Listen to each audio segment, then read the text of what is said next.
कि माता जी मैं आपको वचन दे रहा हूँ कि एक विधान मनु ने लिखा है जो असमानता पे आधारित है, लेकिन मैं आपके आशीर्वाद से अगर पढ़ लिख लिया तो मैं इस देश का संविधान लिखूंगा जो समानता पे आधारित है। बाबा साहब इस देश का संविधान लिखने के लिए आए, मैं इस देश का संविधान लिखूंगा। और देश का संविधान क्या है साथियों? इस देश का संविधान उसी मनुस्मृति की व्यवस्था के खिलाफ, मनुस्मृति जो गैर बराबरी का विधान लिखा था उसी के खिलाफ बाबा साहब सबको समान अधिकार देने वाला संविधान लिखा। और संविधान लिख के साथियों, और मैं बीच में उसको गायब कर रहा हूँ कि संविधान लिखने की प्रक्रिया बताऊंगा तो ज्यादा समय लग जाएगा। वो संविधान लिखने के लिए जब बाबा साहब अमेरिका से आए तो बताए आपको, उन्होंने कहा कि मैं इस देश में संघर्ष करूंगा और सूखी रोटी खाऊंगा, बिना चप्पल के चलूंगा।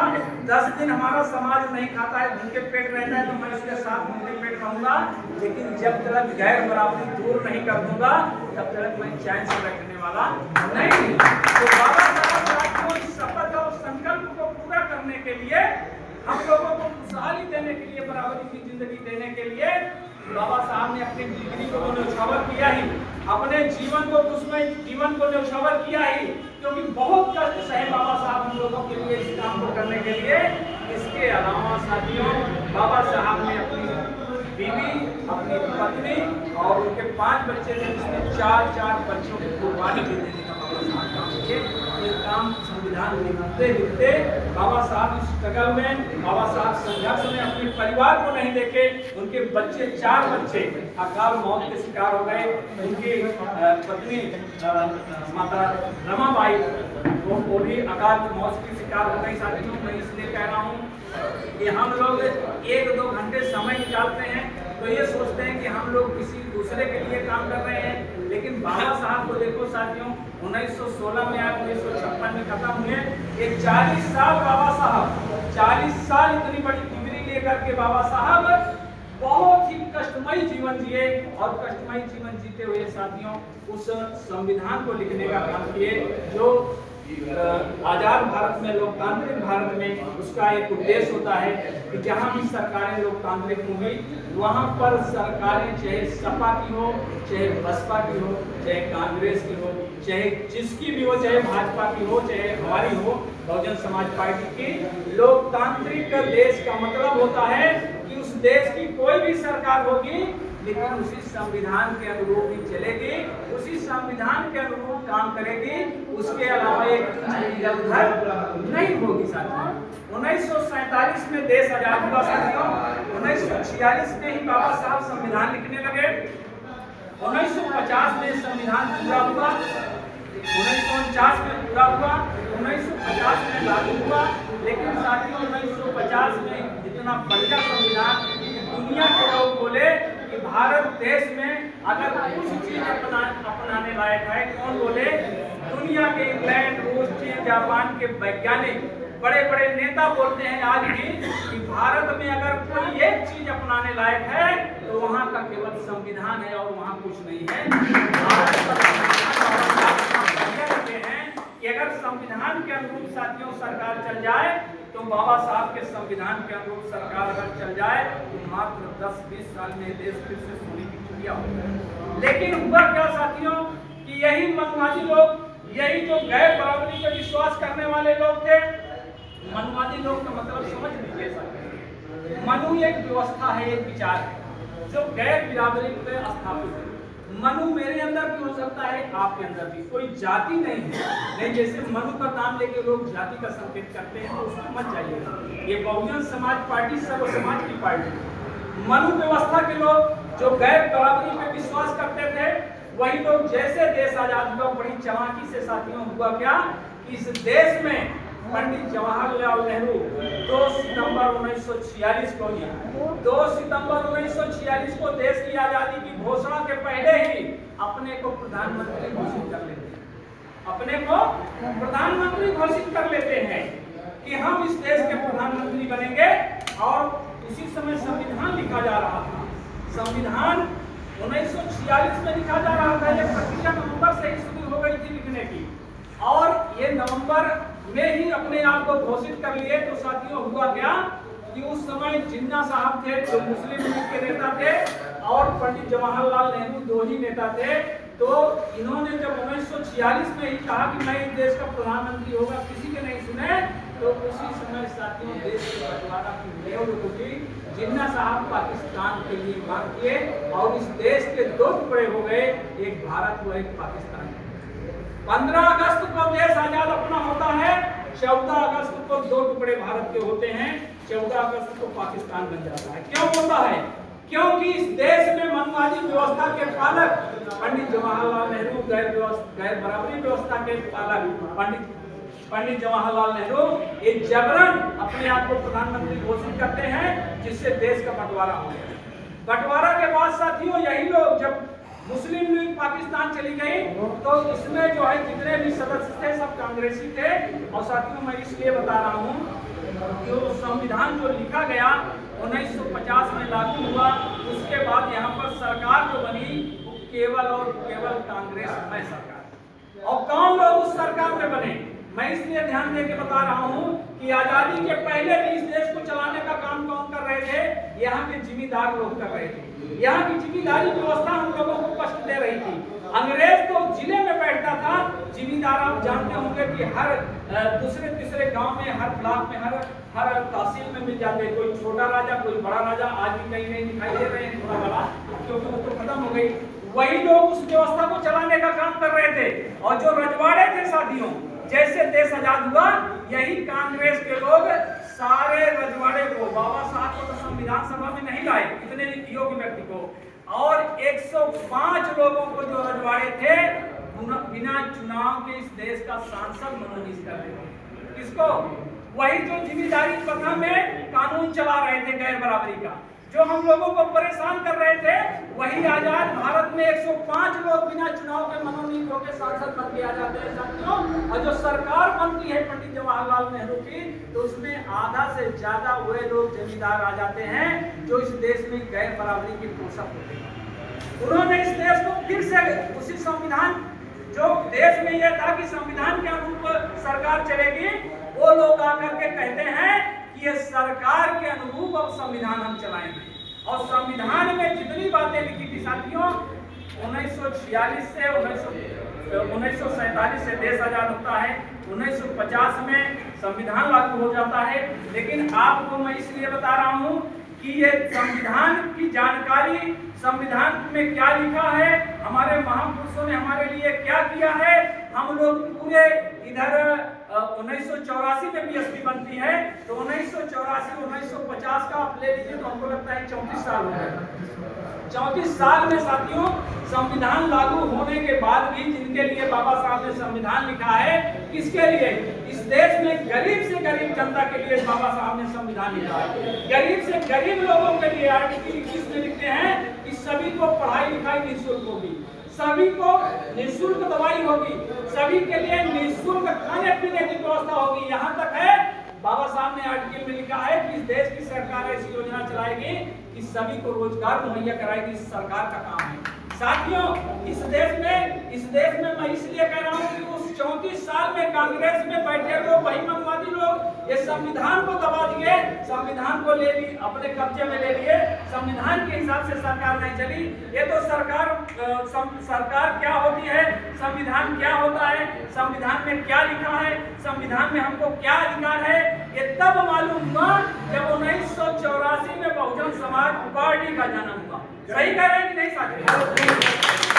इसके पहले हमारे जो पिता तुल्य होंगे, बाबा दादा तुल्य होंगे, वो कांग्रेस की सरकार में कांग्रेस को वोट देते रहे, कुछ नहीं जानेंगे संविधान में क्या लिखा है। तो साथियों मैं बहुत ज्यादा समय नहीं लूंगा, मैं अगली मीटिंग में और कुछ बता दूंगा, लेकिन मैं एक चीज बता दूं कि बहुजन समाज पार्टी का जन्म केवल इसलिए हुआ है इस देश में गैर बराबरी खत्म करना। बहुजन समाज पार्टी के कार्यकर्ता काम कर रहे हैं उन महापुरुषों के संघर्षों पर चल के उनके अधूरे सपने को पूरा करने के लिए, इस देश में सबको अधिकार देने के लिए, सबको सम्मान देने के लिए, सबको न्याय देने के लिए बहुजन समाज पार्टी एक ऐसी पार्टी है साथियों इस देश में जिसका काम है बहुजन महापुरुषों के सपनों को पूरा करना।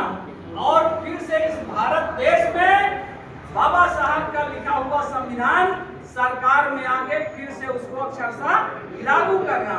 अगर जिस दिन सरकार में ये केंद्र से लेकर साथी विधानसभा बैंक ने 4 बार मुख्यमंत्री का काम किया। हमारे कुछ साथी कहते हैं कि 4 बार वही सरकार बनाई भैया क्या की। मैं आपको बता दूं कि बैंक की जब 1984 में पार्टी बनी, सबसे पहले 3 जून 1995 को बैंक की सरकार बनी। सभी साथी 3 जून 1995 के पहले साथियों, मैं भी उस समय समझदार था। 1995 के पहले जितने यहाँ पर साथी बैठे होंगे सब न्याय पसंद समाज के होंगे। सब हमको लगता है कि बहुत बड़े समाज से नहीं है और बहुत बड़े कारोबारी नहीं है। हम लोगों की वो स्थिति थी कि हम लोग अपने द्वारे पर भी मनवादियों के सामने चारपाई पे उस समय साथियों हमारी ये हालत थी कि अगर हमको इस देश की जमींदार, इस देश के बड़े लोग हमको पीटते थे, मारते थे, अपमानित करते थे, तो मेरी औकात नहीं थी कि मैं अकेले थाने चला जाऊं। क्यों? क्योंकि कांग्रेस की ऐसी व्यवस्था थी कि वो थाने में भी जो दरोगा था उसको भी मनवादी बैठाया, वहां भी मनवादी था। अगर यहाँ पर 2 लाठी हमको जिम्मेदार मारा है और हम थाने चला गए तो दरोगा हमको समझ 4 लाठी मार देता। जो 4 लाठी मार देता था भाइयों, तो लौट के आते थे तो हम अपने समाज को बताते थे समझे भाई कि हम मतलब हमारे पिताजी बताते थे भैया इनका 2 लाठी सही रहा लेकिन थाने ना जाए। उस हर दरोगा 4 लाठी मार दी। ये बातें थी कि नहीं बताइए? सही थी। क्या सरकार ये 34-35 साल चली? 1995 के पहले कम से कम 40-45 साल अनुरत कांग्रेस की सरकार चली साथियों। तो क्या बीएसपी के आने के बाद ही आप इंस्पेक्टर से आप मिला के बात कर सकते थे? उसके पहले नहीं। तो ये बहुजन समाज पार्टी की देन है साथियों, हमारे बहन जी के शासन की देन है, बहन जी की उस संविधान के तहत सरकार चलाई हुई व्यवस्था की देन है कि आज भी भले हम सरकार में नहीं हैं, लेकिन यहाँ पर जितने लोग बैठे हैं मैं बड़े दावे के साथ कह सकता हूँ कि सभी साथी अपने सम्मान के लिए, अपने न्याय के लिए इंस्पेक्टर से आंख में आंख मिला के बात कर सकते हैं। आज का अधिकारी डीएम, एसडीएम, तहसीलदार अगर हम लोगों की सुन रहा है तो इसलिए सुन रहा है कि 2027 में फिर बहन जी की सरकार आने वाली है। इनका काम नहीं सुनेंगे तो फिर से हम लोगों को बहन जी आते ही जितने मामूली अधिकारी हैं सबको निलंबित कर देते। ये दहशत उसके अंदर है। तो हमको बहुजन समाज पार्टी से साथियों इतना मिला है और आगे क्या मिलने वाला है कि मैं लास्ट बार बता के अपनी बात समाप्त कर रहा हूँ कि साथियों हमें सरकार क्यों बनाना है। सरकार इसलिए बनाना है कि सरकार जो होती है, ये मैं नहीं कह रहा हूँ, ये जो 2 महापुरुष हमारे हैं मानवा साहब और बाबा साहब कहे हैं कि साथियों लोकतंत्र में अपनी सरकार बना लेना, अपना शासक बना लेना, अपने विचारों वाला, अपने समाजों वाला, अपने विचारधारा में जो महापुरुषों के विचार पे चलने वाला विचारधारा का शासक हो, ऐसा शासक बना लेना। क्यों? क्योंकि जो शासक होगा आपका, जो मुख्यमंत्री होगा, प्रधानमंत्री होगा, वो शासक आपके केवल नाड़ी खलिंजा कॉलोनी का ही विकास नहीं करेगा बल्कि आपके बच्चे के संस्कार का भी निर्माण करेगा। वो बताएगा कि आपका बच्चा यूनिवर्सिटी में जाएगा कि आपका बच्चा कांवड़ लेके जाएगा। ये कौन बताएगा? शासक बताएगा। जब बहन जी की सरकार थी साथियों तो तमाम सारी योजनाओं के साथ साथ बहन जी की योजना मैं अगली बार बताऊंगा। एक योजना बता देता हूं कि बहन जी ने हर जिले में एक डॉक्टर अंबेडकर छात्रावास एवं निःशुल्क कोचिंग की व्यवस्था की। बहन जी ने कहा था कि अगर गरीब से गरीब लोग, हमारे बाबू चपरासी पुलिस और अध्यापक यहाँ तक जो बन जाते हैं, IAS, PCS, डॉक्टर, इंजीनियर जो जिला संभालता है, ऐसे लेवल पे क्यों नहीं जा रहे हैं? तो उनको बताया गया कि बहन जी ये जो इस समय शिक्षा की व्यवस्था है वहाँ पर ये सब डीएम, कमिश्नर बनने के लिए आपको engineer, doctor engineer, IAS, PCS बनने के लिए आपको 4-5 साल कोचिंग करना पड़ेगा। आपके बच्चे को BA और इंटर करने के बाद कम से कम अच्छी कोचिंग 4 साल 5 साल करेगा तो डॉक्टर बनेगा। और वो कोचिंग की ऐसी व्यवस्था है साथियों कि एक कोचिंग कम से कम 1 लाख से 5 लाख रुपए खर्चा है साल में, तो सब नहीं दे सकते। इसलिए बहन जी ने कहा कि हम निःशुल्क कोचिंग और छात्रावास की व्यवस्था करेंगे। साथियों, बहन जी ने हर जिले में 2-2 केंद्र खोली थी, हर जिले में। उसमें मेरे भी गांव के और मेरे भी घर के 2 बच्चे जो है, एक डॉक्टर हुआ है, एक PCS हुआ है। 5 साल निःशुल्क हमारे बच्चों को खाना मिलता था, हमारे बच्चों को रहने का मिलता था। और वहाँ पर लखनऊ और दिल्ली के बड़े बड़े अध्यापक जो 5 लाख फीस लेते हैं, महीने में 10 लाख फीस लेते हैं, ऐसे अध्यापकों को निःशुल्क जो है पढ़ाने के लिए भेजा जाता था। मैं इसलिए कह रहा हूँ कि बहन जी की सरकार थी कि आपको नौकरी देने का काम किया, एक भी पर्चा लीक नहीं हुआ है। बहन जी ने नौकरी देने का काम किया, 65 हजार बैकलॉग भरने का काम किया, तमाम पुलिस भर्ती निकाली, तमाम अध्यापक की भर्ती निकाली। साथियों, एक में ऐसा बात नहीं आई कि कोई घूस दे के हुआ हो। तमाम ऐसी नौकरी निकाली बहन जी जिसमें सर्व समाज को नौकरी मिली। कोई आदमी ये नहीं कहता था कि सरकार का वहां पर चिट्ठी आ गई, सपा सरकार की तरह। और वो सरकार बहन जी की थी जो शिक्षा पे ध्यान देती थी, न्याय पे ध्यान नहीं देती थी। इस समय की सरकार को बता दें कि किस पे ध्यान दे रही। साथियों, मैं इसलिए कह रहा हूँ कि आपके बच्चे को चरित्र का निर्माण करेगी कि बहन जी आपको IAS PCS डॉक्टर बना रही थी। ये सरकार कर रही है कि आपका बच्चा अगर नौकरी मांगेगा तो पुलिस वाले धरना प्रदर्शन में लाठी मारेंगे। अगर किसी तरह परीक्षा भी दे देगा साथियों तो परीक्षा लीक हो जाएगी। लेकिन अगर तुम्हारा बच्चा, हमारा बच्चा वो धर्म में जाना चाहे, जहाँ पे गंजेड़ी बनना है, जहाँ पे नशेड़ी बनना है, अगर कांवड़ लेके जाएगा हमारा बच्चा तो ये सरकार हेलीकॉप्टर से फूल बरसाने का काम करेगी। तो हमारे बच्चे को गंजेड़ी बनाएगी, हमारे बच्चे को निरीक्षक बनाएगी। हमारा बच्चा जब साथी गंजेड़ी बनेगा तो गंजेड़ी बन के यही नहीं करेगा कि वहीं से गांजा पी के चला जाएगा, लौट के आएगा साथी, वो अपने गांजा पी के अपनी बीवी को परेशान करेगा, अपने माँ को परेशान करेगा, अपने बेटे को परेशान करेगा। तो वो संस्कार हुआ कि नहीं? ये संस्कार कौन प्रेषित कर रहा है? ये सरकार की देन है कि हमारे बच्चे को गंजेड़ी बनने के लिए प्रेषित किया जा रहा है, उसको मजबूर किया जा रहा है, उसको प्रलोभन दिया जा रहा है। बहन जी थी कि IAS PCS इंजीनियर बना रही थी, बच्चे को संस्कारित बना रही थी। तो इसलिए हमको शासक बनाना है कि हमारा बच्चा, इसलिए भी शासक बनाना है अपनी सरकार 2027 में कि बहन जी तय करेंगी कि हमारा बच्चा IAS PCS इंजीनियर हो, ना कि कांवर लेके जाए, लौट के आए तो गंजेड़ी पैदा हो जाए। ठीक है जी, सही बात। तो मैं सभी साथियों का बहुत भूख में आप लोग बैठे हैं, नेक्स्ट बातें फिर कर लेंगे। और साथियों, आप लोगों से एक उम्मीद के साथ अपनी बात समाप्त करता हूँ कि मेरे भी पास काम है, सभी साथियों के पास काम है। कोई साथी इसमें ऐसा नहीं है जिसके पास कोई काम न हो, बैठा हो। तो अपना काम करते हुए साथियों, इस मिशन के लिए, इस महापुरुषों के सपनों के लिए, बहुजन समाज पार्टी में जैसे महापुरुषों ने अपना त्याग बलिदान किया साथियों, आज बहन जी वही बलिदान हम लोगों के लिए कर रही है। बहन जी भी उन्हीं महापुरुषों की लाइन पे, बहन जी उन्हीं महापुरुषों के सिद्धांतों पर चलने का काम कर रही हैं। एक भी इंच इधर उधर नहीं है। आज भी बहन जी चाहें तो किसी भी सरकार से समर्थन करके मुख्यमंत्री आजीवन बनी रहे। सही कह रहे हैं नहीं साथियों? किसी भी सरकार का समर्थन करके राष्ट्रपति आजीवन बनी रहे, किसी भी सरकार का समर्थन करके गृह मंत्रालय आजीवन लिए रहे। तमाम हमारे छोटे मोटे बहुजन समाज के नेता एक विधायकी, एक सांसदी बड़े गिड़गिड़ा रहे हैं, रो रहे हैं दूसरे दलों से साथियों। और बहन जी हमारी हैं कि दूसरे दल अगर कहते हैं कि हमसे आप गठबंधन कर लो, हमारे विचारों पे चलो, आप आजीवन मुख्यमंत्री रहो, तो बहन जी उसको भी ठुकराने का काम करती है हम लोग। और ऐसे दलों से हमको सावधान रहना है साथियों, जो बहुजन का नाम लेके, बाबा साहब का नाम लेके, माननीय काशीराम साहब का नाम लेके नीला गमछा बांध के हमारे बीच में आएंगे, चाहे वो बाबा मिश्राम हो, चाहे भीम आरती हो, चाहे चंद्रशेखर रावण हो। अब आपको समझना होगा साथियों कि बहन जी को भाजपा ने कहा कि आप हमको समर्थन देते रहिए, मैं मुख्यमंत्री आपको आजीवन बनाऊंगा। बहन जी ने हम लोगों के कल्याण के लिए उस मुख्यमंत्री पद को भी ठुकराने का काम किए। हम ऐसे नेता के साथ रहेंगे कि ऐसे नेता के साथ रहेंगे जो एक विधायकी के लिए मीडिया में रो रहा था, सपा से मांग रहा था।